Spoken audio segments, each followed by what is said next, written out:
everyone.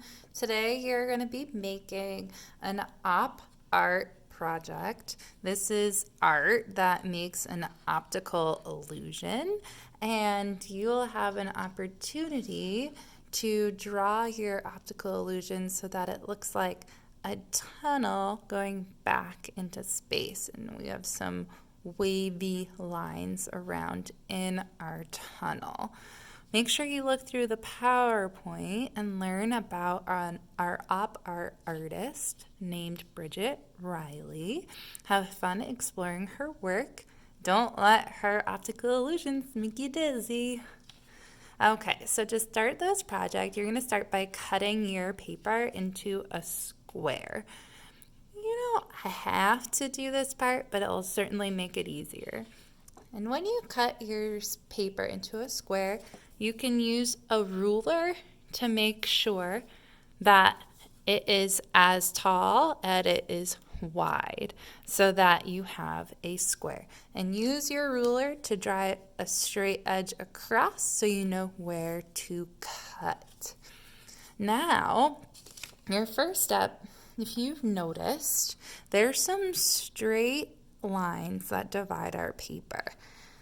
We're going to start by putting a dot right in the middle, or as close to the middle as you can, and you are going to draw an even number of lines that radiate towards the edge of your page. You could start by simply making an X on your paper if you would like. So you could draw one line that goes through your X on one side, and then another line that goes through your X on the other side, so it goes corner to corner. My ruler isn't quite long enough. There we go. By the way, if you don't have a ruler, you could use a piece of cardboard. This is the cardboard that comes on the edge of a notebook.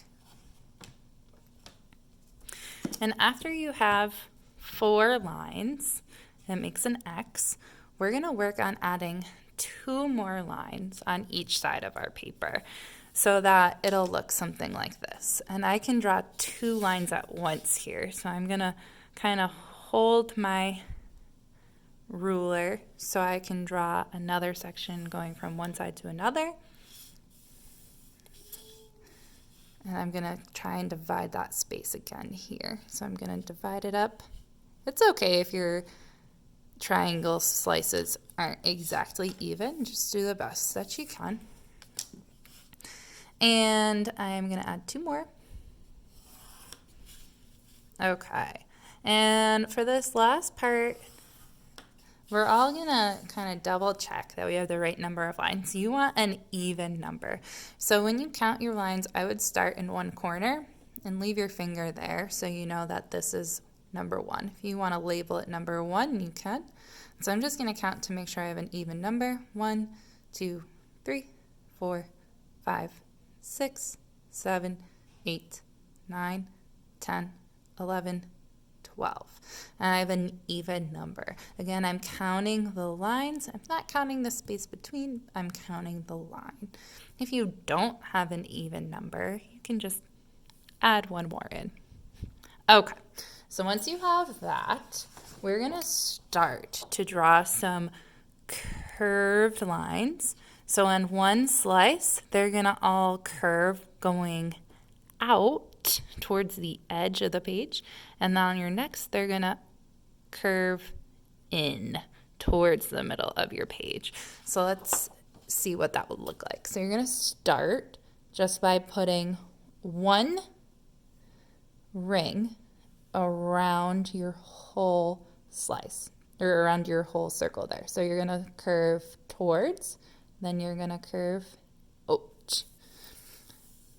For me, it's easier to turn my paper as I go, so I can practice drawing kind of like a rainbow shape and then a U shape all the way around. Rainbow, U. Rainbow, U. Rainbow, U. Rainbow, U. Great. And see how my lines connect back. That's important. You want this to make a closed shape. Now you're going to scoop back maybe 2 fingers width of space, and you're going to do that again. This one has a rainbow. I'm going to keep it consistent. I'm going to make this one have a rainbow further back. This next one has a U. This is going to have a U too. Rainbow, U. Rainbow, U. All the way around. And you're going to do this until your whole space is filled in. Okay. So I'm going to quickly do my rainbows and U's, making sure that I'm filling in my space consistently. So if it has rainbows, the rest of that slice is going to have rainbows. And if it has U's, the rest of my slice is going to have U's. If you need to pause the video to slow it down, please do so. Take your time with this. We're going to eventually color this in so it creates sort of a checkerboard pattern. So if you don't have the right number of spaces, it's going to make our next step pretty hard. So you want to make sure, do you see how I made it fall off the edge of the paper there? You might need to do that for yours as well. Okay, so I'm almost done. It looks like I can fit a couple more here. Great. I'm going to connect this, and maybe I don't have room there, and that's okay. So for this next step, I'm going to use a Sharpie, but you can use whatever you want to color it in. So you can pick 2 colors, or you can pick the white of the paper plus 1 more color. That is what I'm doing. I am going to start by just coloring this in one little slice at a time. I made an outline, and then I'm coloring it in. And then I'm going to skip one, so that's white, and then my next one is black, coloring it in. My next one's white, so then this one is black. I'm tracing it, and then I'm coloring it in. White, black. I'm tracing it, and then I'm coloring it in. I'm doing this until I get back to where I started. Then I'm going to show you how to do the next row. So my pattern goes white, black, but your pattern might be different depending on what colors you've chosen. So this is where I've started, and now I'm going to go back my row. So this is black, so then this one's going to be white. And now I'm going to move around. Since this one's white, this next one's going to be black. So my pattern not only goes around, but it goes back as well to make that sort of checkerboard pattern.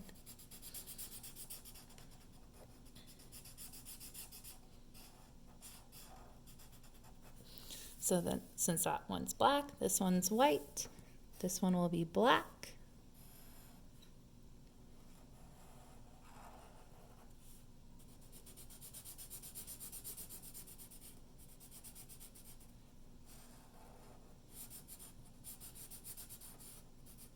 White, black,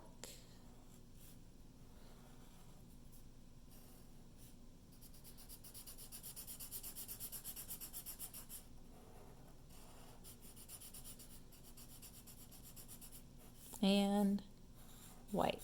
And you're going to keep doing this until the whole thing is filled in. I have an example on some orange paper here. So instead of black, white, it's black, orange, black, orange. Go ahead and fill the whole thing in.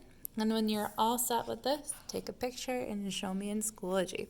I hope you have fun with your op art.